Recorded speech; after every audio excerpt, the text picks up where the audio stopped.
Welcome, esteemed enthusiasts of historical mockery and anatomical bewilderment, to another riveting installment of Midnight Meme Historian. Tonight, we peel back the surprisingly well-preserved bandages of antiquity to gaze upon a truth so blindingly obvious it makes Cleopatra's eyeliner look understated. Ancient Egyptian doctors, bless their pointy headdresses, had absolutely no idea what they were doing. Oh, they thought they did. They scribbled down papyri full of wisdom, like a modern influencer posting diet tips. But the results?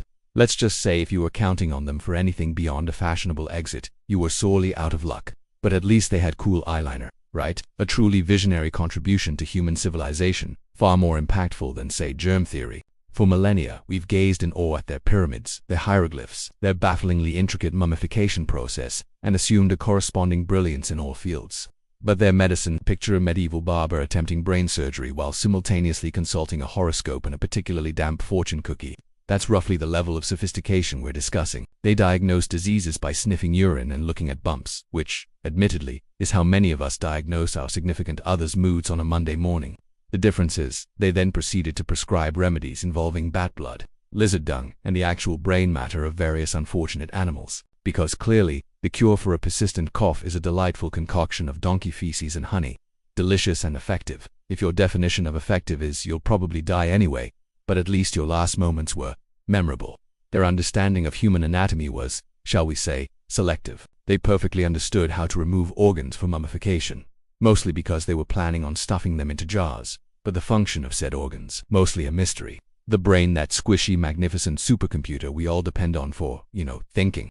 They considered it a useless lump of jelly, fit only for extraction through the nostrils with a hook and then discarding. Yes, the seat of consciousness, tossed aside like yesterday's stale pita bread. Meanwhile, the heart, which is essentially just a very enthusiastic pump, was revered as the center of emotion, intelligence, and the soul.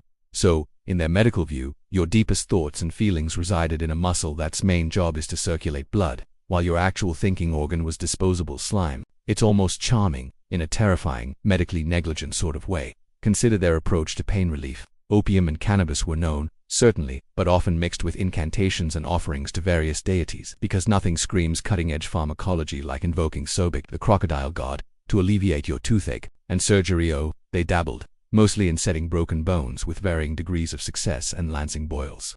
Anything more complex often involved prayers, a surprisingly blunt instrument, and a patient whose chances of survival were significantly lower than the probability of finding a coherent plot in a modern superhero movie. They even had specialists for teeth, eyes, and the anus. Yes, the anus, because clearly, that particular bodily orifice required its own dedicated expert, probably to ensure proper application of, well, let's not dwell on that.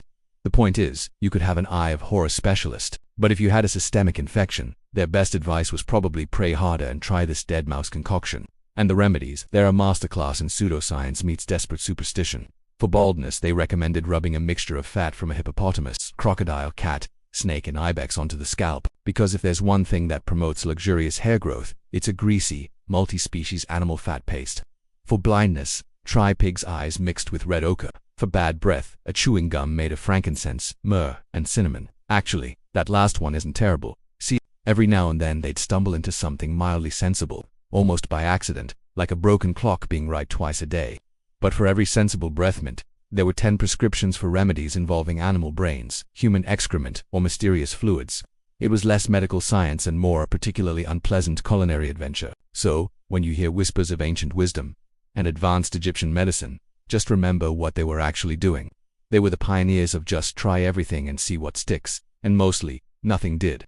Their greatest medical legacy might be convincing future generations that a good contour can hide a multitude of sins, including a complete lack of anatomical knowledge. While they were busy performing lobotomies by accident and prescribing literal fecal matter for various ailments, they were also perfecting the art of smudging coal around their eyes like it was an Olympic sport. Priorities, people. True brilliance shines through. In conclusion, the next time you marvel at the pyramids, spare a moment to chuckle at the fact that the same civilization that built those architectural wonders also thought cutting a hole in your skull was a sound medical strategy for a headache, rather than just taking 2 aspirins and calling it a day. We've come a long way. So let's raise a toast to modern medicine, to antibiotics, to actual anatomical charts, and most importantly to the ancient Egyptians for demonstrating that even if you're medically inept to a comical degree, you can still absolutely nail the dramatic eye makeup. Until next time, stay healthy, stay skeptical, and whatever you do, avoid the donkey dung cure. You're welcome.